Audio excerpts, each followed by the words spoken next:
mean, it's his arena, man. I'm not a star there. It's his racing thing he's done. And I don't want to be a Begani Shadi mein Abdullah Diwana again. When I was working with Mani sir, the awe and shock was so much that I'm only able to see what I have done with him maybe 5 years later. Yeah. At that time, the whole stress of having to appease him, to be able to be considered that I'm his hero for 5 films continuously, I just didn't know what to happen.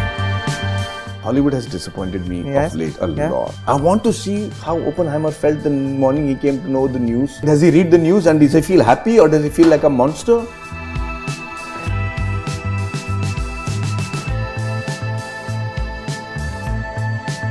Madhavan, welcome to The Hindu. Thank you. Yeah, lovely to have you. Thank you. Did you fly in from Dubai today? Yes, I did. How was the Michelin 24 hours for you and, cheering for Mr. Ajith Kumar over there? Well, I'm a huge, look, over a period of time, I've realized that I've become a big fan of people's grit. Yeah. In today's world when there is so much of scattering news and information and need to survive, when somebody is able to put his career on a hold and do something that is right after his own heart and his passion and do it so well, you can't find a bigger fan than that in me. Right. So I'm a huge fan of what Ajith has managed to achieve. He does it with aplomb and grace. He does it with beauty, and he does it with the way he does it too. It's not, it's not just his achievement, but the way in which he does it. Right. I can't talk enough about it. But there was a touching bit, like a video went viral of you, and someone's asking you to go stand next to him, and you're like, I'm here as a fan. And that's something, the respect that is accorded to him, even by... Well, I'm surprised you saw it, yeah. Yeah. It's so lovely to see you and, someone like you also, to according him that respect, it just shows what he means, I think, to your generation. Yeah, I mean, it's his arena, man. I'm not a star there. It's his racing thing he's done. And I don't want to be a, Begani Shadi mein Abdullah Diwana kehte hain, wo thodi ho sakta hai. And when I was a fan, I want to be a fan. Yeah. Did you host him this time when he was there? He's a friend of ours, a family friend, so obviously, yeah. Right. We'll talk about Hisaab Barabar. I started watching the film. There's something very touching, the love story between you and Kriti's character. It starts on a train. This is something that's been there, from back in the days. Like your journey and train sort of, mix up wonderfully. There was Railwaymen back in the day, which is around trains. Do you reflect on the serendipity of this? How trains are often a part of your... I've always seen that films that I've done which have trains as an integral part of it and not forcefully fit. Even Tanu, everybody. Yeah, correct. He seems to have done well for me. So if I have to look at it as a lucky charm, then I'm sure that this will fit right in. But the trains have always been an aspect of great romance for people from my generation. Right. It is it's a thrill. Every time going to the station, making sure, there have been times when I mentioned in another interview, you have to imagine this. In today's world, you can barely wait to get onto your phone. You're on the line, on the queue, in the flight. You're all like, when can we land and when the Wi-Fi? We used to travel by train from Jamshedpur, which was where I was born and brought up, to Chennai. Yeah. And sometimes a cyclone used to hit the Orissa coast. Right. And the trains would get diverted. So it would get diverted from Jamshedpur to Madhya Pradesh, some place, like Raul, all kind of cities you never expected to visit in that trip. Right. Yeah. And the people who were out to receive us in Chennai wouldn't know anything except news padao, it's got delayed by 18 hours, 24 hours, 48 hours. And for those 48 hours, your train is, the water, pani bhi aa jata tha, khana bhi mil jata tha, dost bhi ban jate the. You did not have to worry about ki agli 2 ghante ke liye main karunga kya. Abhi to sabko withdrawal symptom ho jata hai. You're like wondering what to do. And it looks like the world phones is not... Phones, I'm saying. There were no books. The newspaper had been read. So that interacting with people and sharing the food and this journey was such a journey. Right. I cannot explain this to my son. Yeah, they will never understand. He's never going to get it. Those coupes. The coupes, the ladies' compartment, the reservation chart with the girls' names on it, It was so much of excitement. I have to ask this, your recent filmography, especially in Hindi, I wonder if there's a logic to it. You surprise us, there was a Shaitan, there was Railwaymen, there was Breathe. Are you following a pattern or is it more like whatever comes and something resonates with you and it's more instinctive? How are you navigating the roles now, currently? How do you pick them? I'm going to try and make it a little academic for you. Okay, sure. Over a period of time, I realized that there is no pattern. The only pattern is what is the conviction of the team making that project. If you look at it from the whole of 2000, like, when nobody believed that Amir Khan's film Lagan will do well, it breaks the pattern. Nobody thought Rang De Basanti will turn out to be an iconic film because there is nothing about it that fit the pattern. And so I started asking myself, what is it about these films, Rang De Basanti or Guru or Three Idiots or Tanu Eds Manu, what made them work? And I realized that A, they didn't follow a pattern. They were not a residual effect of any previously successful films. Yeah. Secondly, they were a man's passion. There was a vision of one guy, people followed it and they gave in their best. That I realize is the only pattern I can follow. So when I look at subjects, and if you look at it very strangely, I think in the last 25 years in Hindi, I've barely done 14 or 15 films. And in the last 14 years, I've only done 4 films, which is ridiculous in terms of proportions. But it has kept me, still on the top of my game. I'm still, getting there. So the analysis was, find a subject that, you really are able to connect with. And luckily, when you hear enough subjects, you get to hear a subject like that, you get to hear decoupled. And you say, yeah, this is exactly what I was feeling. And then and here's the fun part. You do it with a sense of bravado. Karlete, it's good, and you justify yourself, it's after COVID, I'm doing it because I want to get to work and stuff. But I really enjoyed decoupled. And then come the release. And you're like, what the hell were you thinking? Sarita and I saw it at home because the channel sent it to us. Right. And we're like, oh, yo, you're done. The game over. Bhaiya, ye kya kar diya tune? It's in English. It's absurd. It's offensive at times. Like absurdly offensive. And not the kind of not associated. Madhavan, exactly. But then when I went for the publicity and they'd already shown it, the way the media was reacting to me, I kid you not, world leaders have called me saying, how the hell did you know the story of my house? And that's not what is expected. So for me, the inference was, if you believe in the project, if your gut is saying you can see yourself do the scene when somebody's narrating it to you, that's the project you've got to do. And fortunately for me. Right. You're saying this something that's very resonant right now because there's been this sense of a creative stagnation. I'm not just talking about Hindi. Gautam Menon spoke about that he's not really happy with Tamil cinema right now. He's gone ahead and done a Malayalam film. Anurag Kashyap was speaking about how he's not having fun and the joy of filmmaking is not quite there. It's become very corporatized, become very, mercenarized in that sense. Do you feel that, and how as an actor do you stay away from? Do you firstly agree with this analysis that... No, I'm not entirely in tune with that. No, I have to question the motives of why a project is being made. If that motive is not correct, if the motive is laced with agendas that are not conducive for the organic development of that project, then you are going to face multiple reasons. See, filmmakers were there. Filmmakers knew how to tell stories. They were extremely successful, and then they faded. There is a reason why they faded. There are great filmmakers we've had. They're still with us today, but they don't know how to tell a story. So the questioning is, how does somebody like, at the age of 91, still stay relevant by making movies and winning Oscars? How does he do it? So he must have also faced the same, the kind of turmoil that we are all facing right now. Over a period of time, other actors and directors have managed to stay relevant. Right. Look at the Rajni sir, and the Kamal sirs, and Amitabh Bachchan, Mr. Rajkumar Hirani, everybody. These guys still making Rajmouli. He's never, he never made a flop. All his films are blockbusters. So I will take inspiration from that. How did they manipulate it? How did Mr. Amitabh Bachchan manage to stay relevant till 77 years or 78 years of his life? And so, as many stories as there are of everything being demonized and corporatized, there are equal amount of success stories. Right. So where do you draw inspiration from me? But the organic sort of handmade way of making films, I mean, if I have to bottom line summarize what these guys are saying, is that sort of handmade quality that our movies had, where you're saying a director had a conviction, there's a script, actors come together, someone produces it with also a lot of heart. Is that space still very much there? Absolutely. Let me ask you a question. How come the whole nation are a fan of K-pop today? How come kids are speaking in the Korean language? They know Korean stars are more popular than Indian stars. What did they do? If you're consuming that content, And that content is as organic, as real, as human, as Indian, in fact, if I may say, in terms of the relationships. It's not bombastic. It's not, space age and, like morbid and stuff. We're watching it, yeah. Right. They're watching. You've got fans of Squid Games. Right. You've got fans of, The Heist. So, content is being made. Are you so comfortable in your shoes that you don't want to break that mold and evolve over a period of time?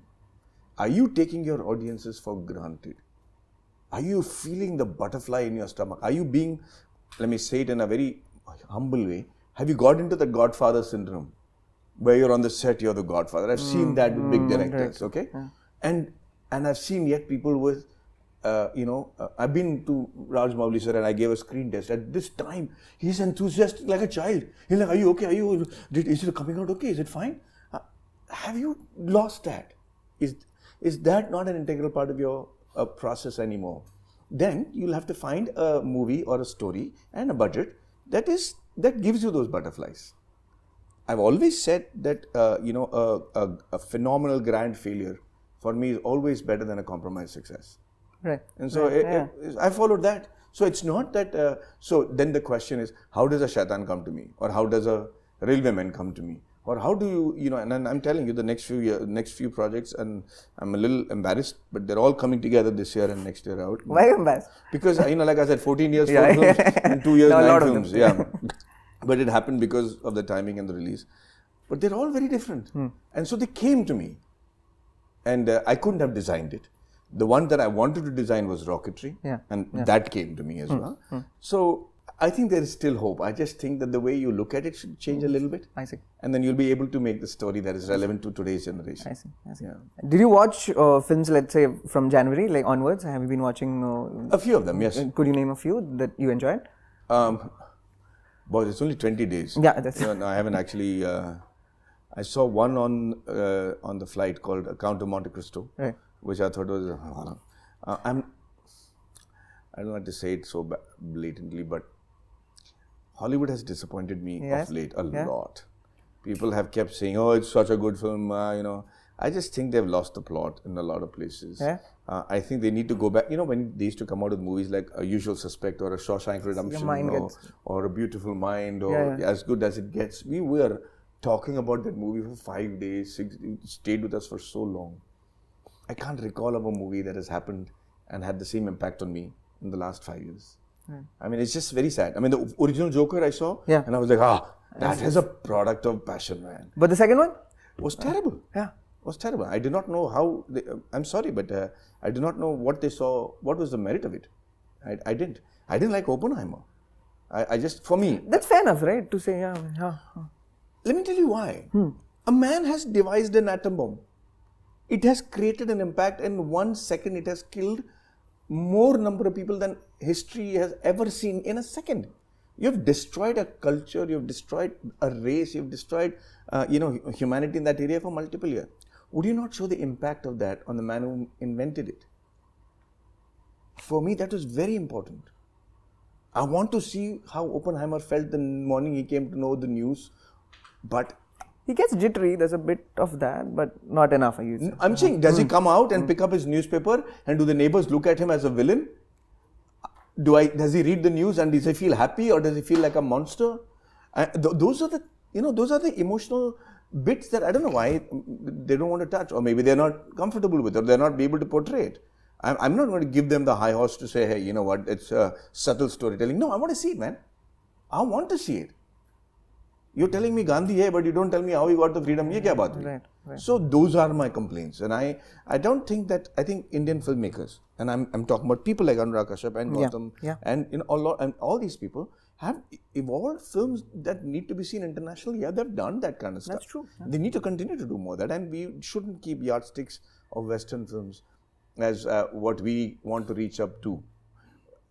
I'll give you an example. There is a word in the English dictionary called wailing. Okay?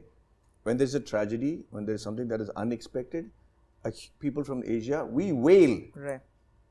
You know what I mean? Yep. You are uncontrollable. You wail. You set out a sound. The Western people do not know how to do it. That's not called subtle acting. oh, this is overacting. Yaar, itna chilla. Abey, it's a cultural difference. it's a completely racial difference, cultural difference. It's how we do. Just because you don't know how to wail, it doesn't mean the people who are wailing are wrong. Right. Do you agree with me or not? I do. No, you have to tell me. Because if that's what defines, the kind of stories we make. If a mother or a father has a tragedy, they will wail. And if you have to put that on camera, you will feel it. If it's original, if it's real, you will feel it. A dog yelps, man. An animal wails when it has a tragedy. So, just because you don't show it in Western cinema, right, it doesn't mean it doesn't exist. Like the song and dance, let's say, in your films with Mani Ratnam, to me, they never break the realism because they're dreaming. Right, Karthik in Alepet is dreaming, right? Isn't that's what you're saying, right? Song and dance is an integral part of our lives. We cannot have a function where a song and a dance is not part of that function, either be it religious or social. It's not true in all other cultures in the world. How can that be looked at and ridiculed? Sure. I just think that yardsticks, see what I'm saying again, going back to K-pop, we're able to relate to that culture, yeah. And we're able to also relate to the Western movies that we see, and we get moved by it, and we look at it. They make a lot of money in our country because we're able to relate to it. But that is that. We also have an aspect of it. So I think those orientations would be something that I keep my mind tuned to a lot. We had something like All We Imagine, like for example, it's a story of two nurses in Bombay. An alum of FTI made it. Exactly. And it's everywhere being discussed. And I'm sure it's resonating. It's not just they just want to give representation. Exactly. Well, so I'm just saying, if it is making a mark, because it's, it has merit to it. And I'm so proud of them. And I'm so proud of all of them, these guys who have managed in the last few years to make us proud. But that is as Indian a story as it gets. Exactly, that's what. Has the mood in campus changed, and what's your role right now? Like at the FTI, do you have to be on campus? Do you interact with the students? What's it like? Well, a lot of things has become virtual, and I'm not involved, and people should understand my role. I'm not an administrator. I don't run the day-to-day functioning of the thing. My point is to make sure that everything is smoothly functioned. And how do I take it one step higher? It's the most premier institute of filmmaking in our country. It is also one of the greatest facilities available to any film students around in the world. There will be, but a fact that hit me was we spend 80 lakhs on each student of taxpayers' money. And we have to make sure that the nation gets the bang for the buck that we're spending on them. So we have to make sure that when somebody, my hope is that when somebody graduates from FTII, the industry is waiting with bated breath to pick them up, like how they do with IITs and IIMs, and make them part of the industry. Right. So I'm trying to bridge the gap to see how the fallout rate can be reduced. Is that happening? Like, do you see that happening? More direct hirings out of college and kids from FTI, or even from the technical... I'm trying to see how we can reduce the length of the courses, how we can make it more modern and so, relatable to what is happening in the industry. So, teaching them enough of the basics, but at the same time, make sure that they are tuned to the changing technologies, right? So, for example, you can learn how to record sound on a Nagra and learn all about it. But today, my iPhone does a lot more.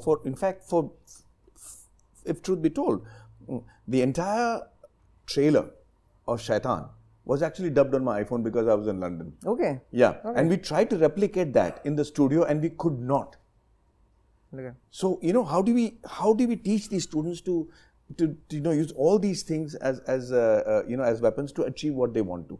So I'm very keen to see if I'm successful with the vision I have, but I do have highest hopes for the establishment, and I'm keeping my fingers crossed. Sure.